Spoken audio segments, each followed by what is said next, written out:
دیکھیے انسان کسی سلسلے میں مرید ہو، پیر کا رشتہ دل کا جتنا بڑے مرشدوں سے مضبوط ہوگا اتنی برکتیں نصیب ہوگی۔ سب سلسلے ہمارے، سارے مشائخ ہمارے، لیکن آپ چونکہ حضرت آپ کے درمیان موجود ہے تو میں آپ سے گزارش کروں گا کہ ابھی تک اگر آپ کسی پیر کے ذریعے سے مرید نہیں ہوئے ہیں تو آپ حضور امیر سنی دعوت اسلامی کے ذریعے سے سلسلے قادریہ برکاتیہ میں مرید ہو جائیں۔ اس لیے کہ وجہ اس کی یہ ہے کہ حضور غوث پاک نے فرمایا میرے مرید پر میرا سایہ ایسے ہے جیسے آسمان کا سایہ زمین پر ہوتا ہے، اور مرید ہونے کی بڑی برکتیں اور غوث پاک کے سلسلے میں مرید ہونے کی تو بے پناہ برکتیں ہیں، اس کو بیان نہیں کیا جا سکتا۔ زمین کے اوپر بھی ہے، زمین کے اندر بھی ہے۔ ہمارے مرشد حضور اچھے میاں رحمت اللہ علیہ فرمایا کرتے تھے غلام غوث اعظم بے کس و مستر نمی مانن، غلام غوث اعظم بے کس و مستر نمی مانن، اگر مانن شب دیگر نمی مانن۔ فرماتے غوث پاک کا جو غلام ہے وہ کبھی بے کس بھی نہیں ہو سکتا، کبھی مسترب بھی نہیں ہو سکتا، اور اگر کبھی اس کو اضطراب آ بھی جائے تو ایک رات کو آتا ہے، اس کے بعد پھر کبھی نہیں آتا۔ اس کی وجہ یہ ہے کہ غوث پاک رضی اللہ تعالیٰ ارشاد فرماتے میرے مرید اگر تو کمزور ہے تو کیا ہوا، تیرا پیر عبد القادر مضبوط ہے۔ حضور امام اہل سنت نے اسی کو فرمایا ہے رضا یوں نہ بلک، ہے رضا یوں نہ بلک، تو نہیں جید تو نہ ہو، جید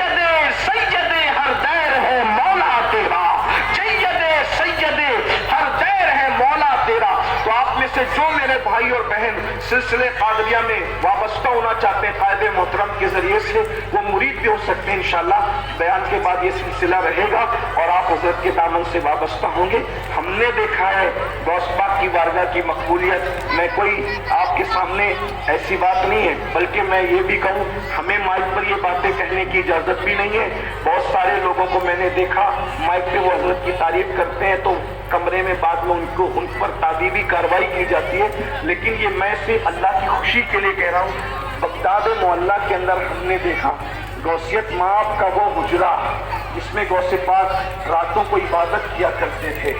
اللہ اکبر، ہمارے قائد کو اس میں لے جایا جاتا ہے، بٹھایا جاتا ہے، لائٹ بند کر دیا جاتا ہے اور پھر یہ جتنی دیر آپ چاہیں یہاں عبادت کریں۔ اللہ اکبر، اتفاق سے وہ خوش نصیبی کے لمحات میں میں بھی ساتھ ساتھ پیچھے موجود تھا، اس لیے کہ ظاہر سی بات ہے کہ طفیلیوں کا تو بھلا کہیں نہ کہیں ہو ہی جاتا ہے۔ تو الحمدللہ یہ مقبولیت بارگاہ غوثیت میں، بارگاہ رسالت میں کیا کیا عرض کیا جائے، لیکن بس میں اتنا ہی کہتا ہوں تو میرے عہد کی تصویر ہے میرے قائد، افق پہ لکھی ہے حکایتیں تیری، غبار شہر پیغمبر کی سر پہ چادر ہے، فلک کو چھونے لگی ہے یہ عظمتیں تیری، نعرہ تکبیر۔ اگر سنیوں کے نعرے میں سے زور ختم ہو جائے تو پھر اس کے بعد زور ہی کہاں رہے گا۔ نعرہ تکبیر، نعرہ رسالت۔